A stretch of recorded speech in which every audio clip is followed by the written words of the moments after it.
안녕하세요. 더중세무회계 대표 세무사 오세무사입니다. 저희 채널에서는 저희가 실제로 상담한 사례를 바탕으로 해법을 쉽게 설명해 드리고 있습니다. 오늘 살펴볼 주제는 바로 증여세입니다. 먼저 상담 사례를 설명드리면요. 부동산 취득을 위해서 본인이 보유한 자금과 대출 가능 금액을 제외하고도 6억 원의 자금이 더 필요한 상황이었습니다. 마침 부모님 공동명의 부동산이 팔려서 부모님께 여유 자금이 있는 상태였는데요. 이 자금을 어떻게 가져와야 세금 문제가 없는지를 문의하셨어요. 6억 원을 가져오는 방법은 크게 두 가지가 있을 수 있겠죠. 먼저 부모님께 증여를 받는 방법입니다. 다른 한 가지는 부모님한테 빌릴 수도 있겠죠. 자, 증여를 받는 방법하고 차용하는 방법, 두 가지 방법이 있는데요. 증여를 받는 첫 번째, 증여를 받는 경우에 대해서 증여세가 얼마나 나오는지 한번 계산해 볼까요? 먼저 부모님 공동명의 부동산이었기 때문에 아버지로부터 3억을 받고, 먼저 아버님한테 3억을 받았다면 증여재산가액은 3억이 될 테고요. 여기에서 증여재산 공제를 해주죠. 5천만 원. 다들 아시겠지만 직계존비속 간의 그 10년간 증여재산 공제액은 5천만 원입니다. 그러면 3억에서 5천만 원을 공제한 2억 5천만 원에 대해서 여기에 과세, 우리가 흔히 과표라고 얘기하는 이 과세 표준이 나오고요. 이게 이제 세율을 곱해서 산출세액이 나오면 그게 증여세가 되는데요. 2억 5천 과표에는 세율이 20%가 적용이 되고 이 부분에 대해서는 누진공제가 1천만 원이 적용이 돼서 세금은 증여세는 산출세액은 4천만 원이 계산이 됩니다. 자, 뭐 신고세액 공제라고 3% 더 공제해주고 이런 내용이 있는데요. 부분은 일단 반영하지 않은 상태에서 설명을 드리겠습니다. 자, 그 다음에 이번에는 그 다음날 어머님한테 3억을 증여받는 상황이에요. 자, 3억을 증여받는 상황에서 아빠하고 다르게 자, 여기에서 하나 추가로 들어가는 부분이 증여재산 가산액이 들어갑니다. 자, 증여재산 가산액이 뭐냐면 10년 내에 동일인에게 받는 증여재산 가액이 1천만 원 이상인 경우에는 합산해서 증여세를 계산한다라는 건데요. 제가 지금 말씀드린 것처럼 동일인에게 받는 증여재산 가액이라고 했는데 부모님은 세법상 동일인으로 강조합니다. 그래서 지금 엄마한테 증여를 받는 이 시점 10년 내에 지금 3억이라는 돈을 증여를 받은 게 있죠. 이 금액을 동일인으로 봐서 3억이 합산이 되는 구조입니다. 자, 이 상태에서 3억이 합산이 되고 마찬가지로 합산이 된 상태에서 이제 우리 증여재산 아까 말씀드린 공제가 들어가는 거죠. 증여재산 공제가 들어가는 금액이 5천만 원이죠. 이 5천만 원도 조심하셔야 되는 게 10년간 모든 직계존비속을 다 합쳐서 5천인 거예요. 지금 받는 사람을 기준으로 증여를 받는 아들을 기준으로 아들한테 직계존속이신 분들 누가 있을까요? 부모님 있으실 테고 장인 장모, 할아버지 할머니, 외할아버지 외할머니 전부 직계존속이죠. 그분들한테 10년 안에 증여를 받은 그 금액이 합계해서 토탈해서 5천만 원을 공제를 해주는 거죠. 뭐 이렇게 계산이 되다 보면 자, 과세 표준이 5억 5천이 되겠죠. 지금 3억에다가 3억을 합산하고 5천을 제하면 5억 5천만 원이 나옵니다. 여기에 이제 이때 세율은 30%가 적용이 되고 누진공제 반영을 하면 산출되는 증여세에는 1억 500만 원이 나옵니다. 여기에서 지금 여기 4천만 원 먼저 납부했죠. 여기 3억은 여기서 미리 냈던 4천만 원이 있기 때문에 여기 4천만 원을 차감해주는 구조예요. 자, 그러면 최종적으로 엄마의 증여 관련해서 내가 추가로 더 내야 되는 증여세는 6,500이 나오는 거죠. 지금 아빠한테 증여받은 금액에서 4천만 원 증여세를 내고 엄마한테 증여받은 데에서 6,500만 원을 내서 토탈 아드님이 6억을 부모님한테 증여를 받으면서 납부하게 되는 증여세는 4천만 원 플러스 6,500만 원입니다. 자, 그리고 금액은 1억 500이죠. 1억 500. 1억 500만 원. 즉, 나는 지금 6억이 필요한데 세금으로 1억 정도를 납부를 하게 되면 내 손에 들어오는 순수한 현금은 5억 정도가 되는 상황인 거죠. 필요한 자금을 다 충당할 수 없는 상황, 없는 문제가 발생을 합니다. 참고로 증여세 같은 경우에 2천만 원을 초과하면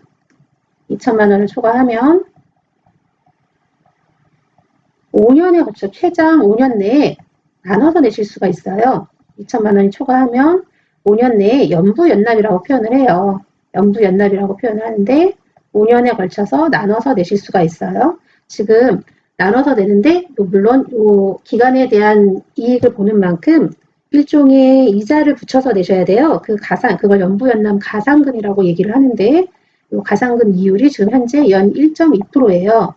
지금 대출받아서 증여세를 내는 것보다는 훨씬 더 저렴한 금액으로 나눠서 내실 수 있는 거죠. 그래서 여력이 있는 경우에도 대출을 안 받고 그냥 가상금을 내고 연부연납하시는 경우도 있습니다.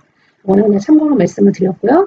증여세가 1,000만 원을 초과를 하면 내가 내야 되는 금액이 1,000만 원을 초과하면 아까 연부연납은 2천만 원을 초과해야지 내가 신청할 수 있는 거고 1,000만 원을 초과하는 상황이라면 분납이 가능합니다. 분납은 절반은 지금 내고 나머지 절반은 2개월 후에 납부하는 방법입니다. 자, 6억이 필요한데 증여세를 1억 정도 납부해야 돼서 증여세 내고 나면 5억만 남는 상황이 지금 첫 번째 방법인 증여의 방법이었습니다. 두 번째 방법은 아까 차용의 방법이 있었죠. 자, 차용, 즉 부모님한테 돈을 빌리는 겁니다. 근데 여기서 한 가지 문제는 국세청은 배우자나 직계 종비속 간에, 그러니까 부모 자식 간에 이렇게 자금을 대여를 하면 이거는 소비대차, 즉 돈을 빌린 거로 인정하지 않고요. 이게 무슨 말이냐, 이게 무슨 의미냐면 배우자나 부모 자식 간의 금전 거래가 있을 경우 국세청은 원칙적으로 차용이 아니라 증여로 본다는 얘기예요. 증여로. 부모 자식 간에 무슨 빌려주냐, 그냥 준 거지 라고 이렇게 보겠다라는 의미죠.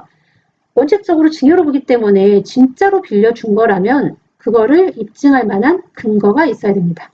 입증할 만한 근거 자료가 뭐가 있을까 생각을 해보면 내가 부모님이 아닌 다른 제3자, 즉 타인에게 제3자에게 돈을 빌린다면 어떤 형식으로 빌리게 될지를 생각해 보시면 돼요. 자, 가족이 아닌 남한테 6억을 내가 빌려준다면 차용증을 쓸 거고 차용증을 쓰겠죠.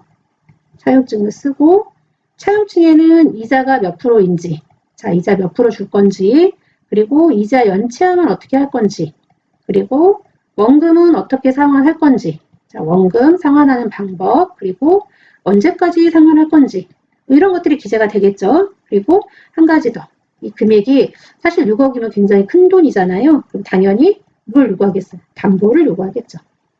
자, 이게 제3자한테 돈을 빌릴 경우에 이런 절차들을 보통 밟겠죠. 자, 이번에는 우리 부모님한테 돈을 빌린다고 생각하시고 그대로 진행을 하시면 됩니다. 근데 여기서 한 가지 주의하실 점이 부모 자식 간에는 사후적으로도 차용증 작성이 언제든지 가능하죠. 둘이 그냥 합의만 하시면 언제든지 차용증 작성이 가능한 거기 때문에 단지 차용증만 작성해가지고는 국세청에서는 차용으로 인정받기 어려워요. 이런 경우에는 차용으로 인정받기 어렵기 때문에 실질이 증여인데 사후적으로 작성된 거다. 증여세를 면피하려고 이렇게 본다는 거죠.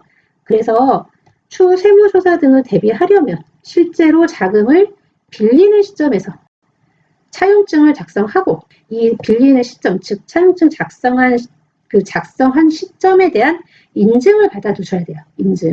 인증을 받아두셔야 자금이 이체된 그때부터 나는 증여를 받은 게 아니고 빌린 거다라는 걸 명백하게 입증할 수 있겠죠. 인증을 받는 방법은 여러 가지가 있는데요. 변호사나 법무법인 이런 데를 통해 가지고 공증을 받거나 등기소 등에서 확정 일자를 받거나 또 하나는 우체국에서 내용 증명을 받는 방법이 있습니다.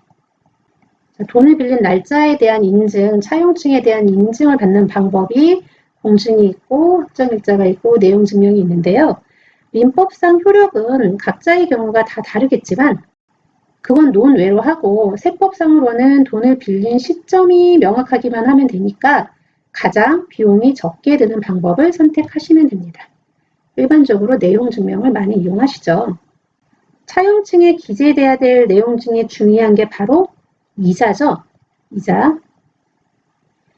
일반적으로 부모님이 돈을 빌려주면서 자식에게 이자를 받는 경우는 흔치 않습니다. 대부분 무이자로 빌려주실 텐데요. 세법에서는 무이자, 즉 무상으로 또는 아주 싸게 저리로 자금을 빌리는 거에 대해서 그 이자, 적정한 이자 상당액만큼은 네가 이익을 본 거다 라고 봐서 이 이익 부분에 대한 증여세가 과세가 됩니다. 자, 세법에서 인정하는 적정한 이자율이 현재는 연 4.6%예요. 만약 무이자였다면 지금 6억을 빌리는 상황에서 무이자로 차용증을 작성을 했다면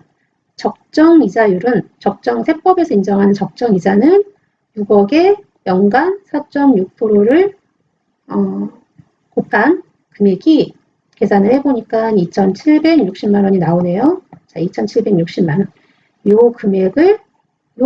자, 6억은 빌린 거로 인정을 해줄게. 6억은 빌린 거로 인정을 하지만 네가 은행이나 제3자한테 빌렸으면 최소한 이 정도 이자는 줬을 텐데 부모님한테 빌렸기 때문에 이 부분은 이익을 본 거잖아. 요거에 대해서는 증여세를 내라. 이런 구조예요. 자, 그래서 2,760만 원에 대해서는 증여세가 부과됩니다. 자, 여기서 굉장히 중요한 포인트가 하나 있는데 이렇게 계산된 우리 적정 이자율로 곱해가지고 계산된 이 금액이 연간 1,000만 원 미만이라면 네가 이익을 본 건 맞지만 증여세를 과세하진 않을게 라고 세법에 규정되어 있습니다. 흔히 우리가 2억 1,700만 원까지는 무이자로 부모님한테 빌려도 증여세가 안 나온다 이렇게 알고 계시는데 이게 여기에서 나온 얘기예요. 이게 어떻게 이 계산이 되냐면 자, 2억 1,700만 원에다가 곱하기 아까 적정한 이자율 4.6%로 곱해봤더니 얼마가 나오냐면 998만 2천 원이 나와요. 자, 아까 요 금액이 1,000만 원이 미만이라면 1,000만 원 미만이라면 증여세는 과세하지 않겠다라고 규정되어 있다고 되어 있었죠. 그래서 지금 우리가 부모님한테 2억 1,700만 원까지는 무이자로 빌려도 증여세가 나오지 않는다라고 알고 계시는 거예요. 6억에 대한 우리가 무상으로 빌렸다라고 한다면 자, 아까 적정 이자가 2,760만 원이라고 그랬죠? 그럼 이 경우 증여재산 가액은 2,760만 원일까요? 아니면 여기서 1,000만 원을 제한 1,760만 원일까요? 이 부분에 대해서 문의하는 경우들이 있으신데요. 자, 정답은 2,760만 원 전체가 증여재산 가액이 됩니다. 세법에서는 이자 금액이 1,000만 원 미만이면 증여로 보지 않겠다라고만 했지 이자 금액이 1,000만 원이 넘으면 여기서 1,000만 원을 빼줄게 라고 되어 있지 않아요. 즉 1,000만 원 미만이면 그 금액 전체에 대해서 증여가 아니지만 1,000만 원이 넘는 금액 그 전체 계산된 적정 이자율로 계산된 금액 전체에 대해서 증여로 보게 됩니다.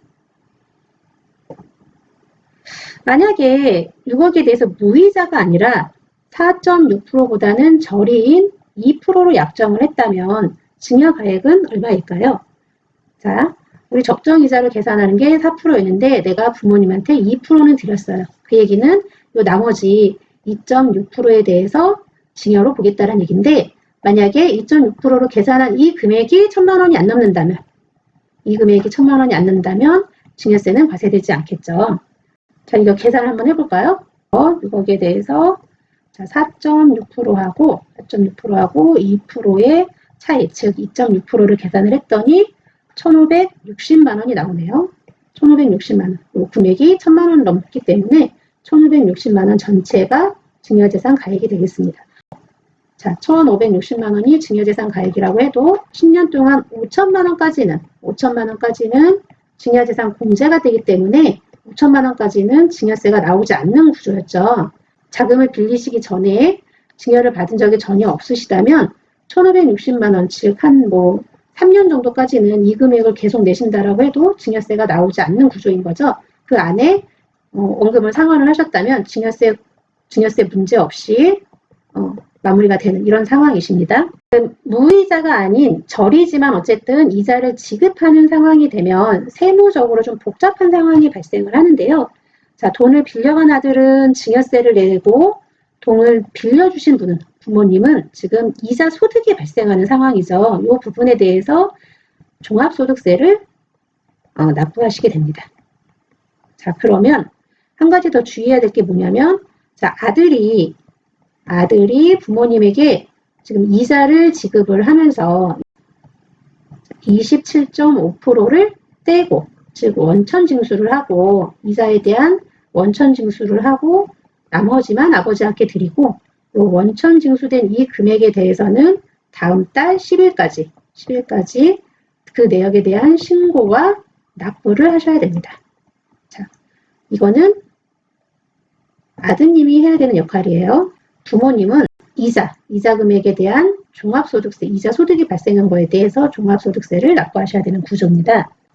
우리 사례에서만 본 것처럼 6억에 대해서 2%라고 하면 1년에 1200이잖아요. 월로 따지면 100만 원의 이자가 발생을 하는데 여기에서 아까 27만 5천 원을 공제하고 이거를 세금으로 공제를 하고 나머지 72만 5천 원만 아버님 통장에 입금을 시켜드리면 되겠죠.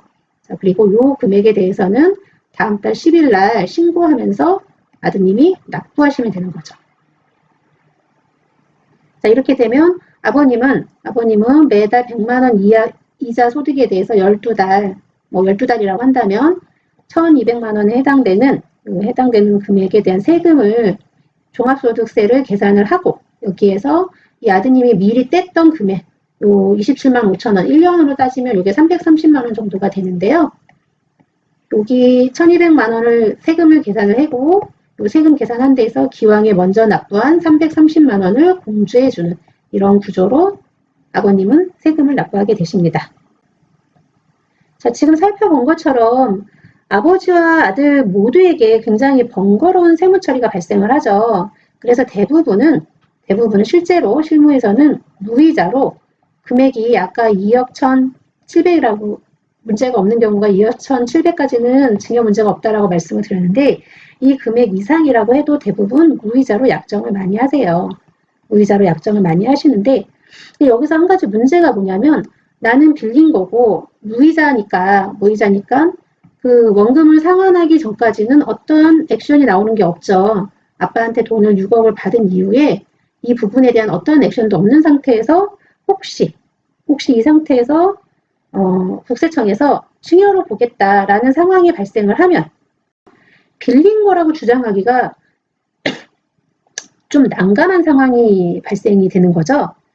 그래서 실무적으로는 차용 기간이 좀 길어질 이런 상황이다 라고 하면 이자는 무이자로 가더라도 원금을 매달 분할해서 상환하는 조건으로 차용증을 작성하시라고 권하고 있어요.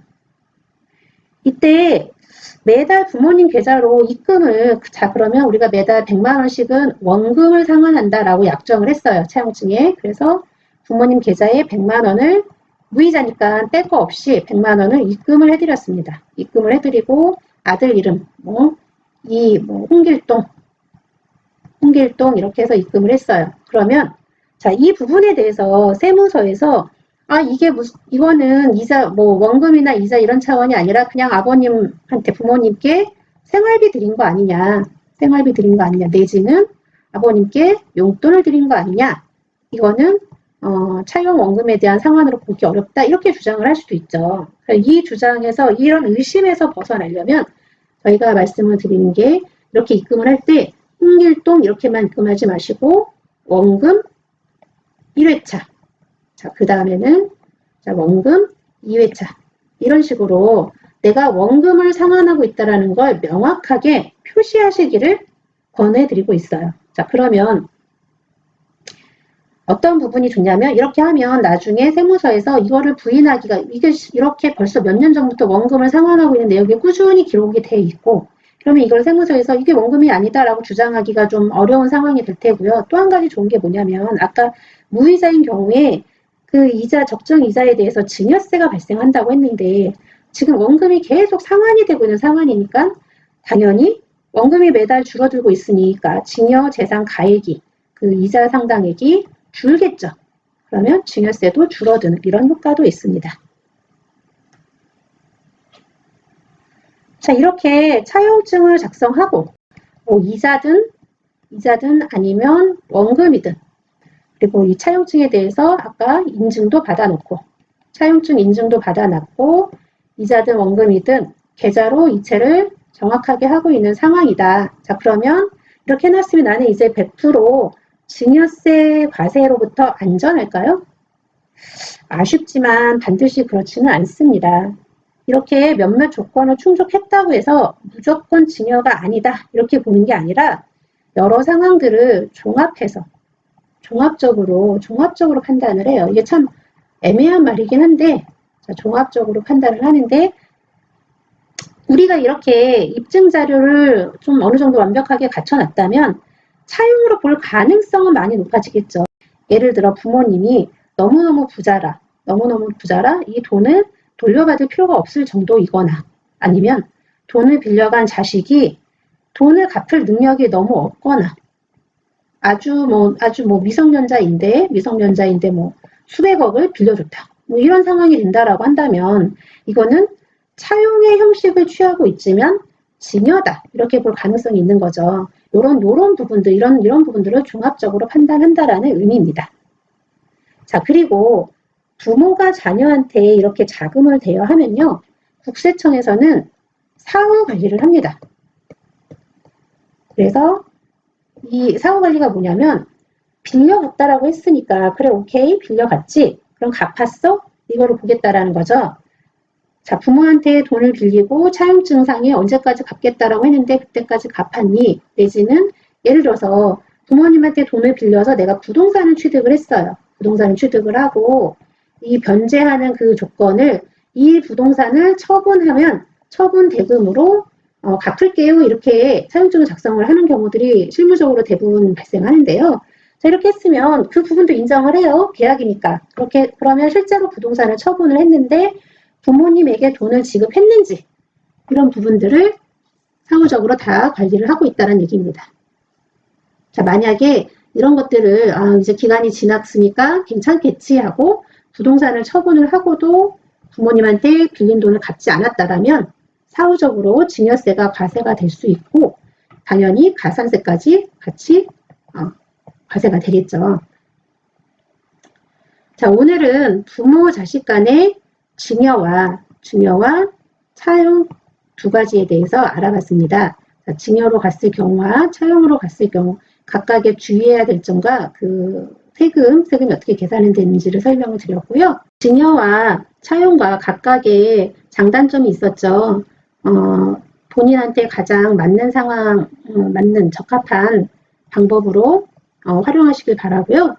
실제로 어떤 증여든 차용이든 이런 상황이 발생하시면 이런 거를 실행하기 전에 전문가와 미리 상담을 좀 통해서 다시 한번 검토를 하시고 그리고 진행을 하시기를 바라겠습니다. 저희가 말씀드리는 부분은 참고용으로 하시고요. 실제로 발생하는 상황에서는 구체적인 세법이나 이런 것들이 변동돼 있을 가능성이 있기 때문에 반드시 전문가와 상담을 통해서 미리 사전에 확인을 좀 하시고 진행하시길 바라겠습니다. 네, 오늘 말씀은 여기까지 드리고요. 네, 좋은 하루 되시기 바라겠습니다. 감사합니다. I know you told your friend you're not okay, and tell me what's wrong and why you never said you felt that way. And guess you're trying to stay strong and fake a smile until I look away. But I've known you too long, it hurts to watch your blue eyes fade to gray as you fade away, as you fade away. Yeah, I'm about to fade away. Cause every time I wake up I feel like it's Monday. Something's going wrong with all the chemicals up in my brain. All of a sudden I don't look at anything the same way. Gotta build up of my thoughts sitting in an ashtray. I'm sorry that I'm so inconvenient, okay. Just let me